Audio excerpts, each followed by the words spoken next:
শুধুমাত্র একটি জাতীয় নির্বাচন অনুষ্ঠানের জন্যই মাফিয়া সরকারের পতন ঘটেনি।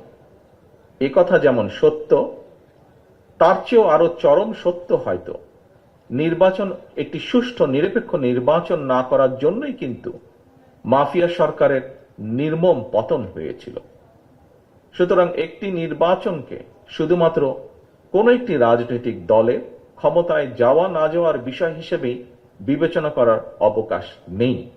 বাংলাদেশের ভবিষ্যৎ বিনির্মাণে একটি সুন্দর সমৃদ্ধ বাংলাদেশ গড়ার জন্য এখনো জাতীয় ঐক্যই হবে সবচেয়ে শক্তিশালী হাতিয়ার।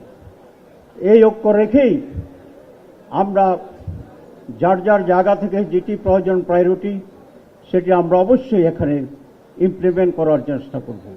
তো আমরা সামনের বাংলাদেশ স্বাধীন, সার্বভৌম এবং একটা গণতান্ত্রিক বাংলাদেশ হবে, বৈষম্যহীন বাংলাদেশ হবে, সেটাই আমাদের প্রত্যাশা।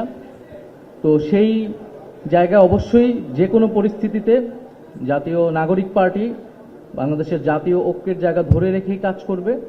গণতন্ত্রের পথে যাওয়া ছাড়া আমাদের কোনো বিকল্প নেই এবং সেই জন্য আমরা বারবার করে যেটা বলেছি, এটা নিয়ে অনেকে আমাদের সমালোচনা করেন।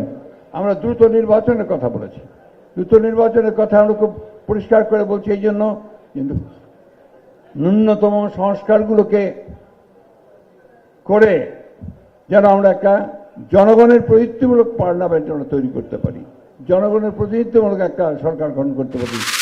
আমাদের দেশে দুঃখের বিষয় যে দুইটি উপাদানই এখন চরমভাবে ক্ষতিগ্রস্ত। ন্যায় বিচার নির্বাসনে শিক্ষা ভাঙ্গাচোরা, না আছে এর কোনো নৈতিক ভিত্তি, না আছে তার কোনো বৈশ্বিক মান। সমাজে অনেক জায়গায় অসঙ্গতি আছে। এই অঙ্গনটা যদি রিস্ট্রাকচার করা যায়, রিফর্ম করা যায়, এইটাকে যদি ক্লিন করা যায়, সমাজের অর্ধেক যন্ত্রণা অটোমেটিক্যালি দূর হয়ে যায়। এই প্রশাসনকে যতক্ষণ না পর্যন্ত আমরা নিশ্চিত হই তারা একটা ফ্রি অ্যান্ড ফেয়ার ইলেকশন করতে পারে, আমরা ততক্ষণ পর্যন্ত আমরা আশ্বস্ত হচ্ছি না। সেজন্য আমরা চাই এই যে স্থানীয় সরকার যে নির্বাচনগুলো রয়েছে, এই নির্বাচনগুলোর মধ্য দিয়ে এই প্রশাসনের স্বচ্ছতা যাচাইয়ের একটি পরীক্ষা হয়ে যাক। এই কারণে অন্তর্বর্তীকালীন সরকারকে আহ্বান জানাবো, আপনারা স্থানীয় সরকার নির্বাচনের আয়োজন করুন। প্রয়োজনে ধাপে ধাপে যতগুলো উপজেলা রয়েছে 5টি বা 6টি ধাপে আপনারা স্থানীয় শাসন সরকারের নির্বাচন দিয়ে আপনারা এই প্রশাসনের স্বচ্ছতা আপনারা নিশ্চিত করুন।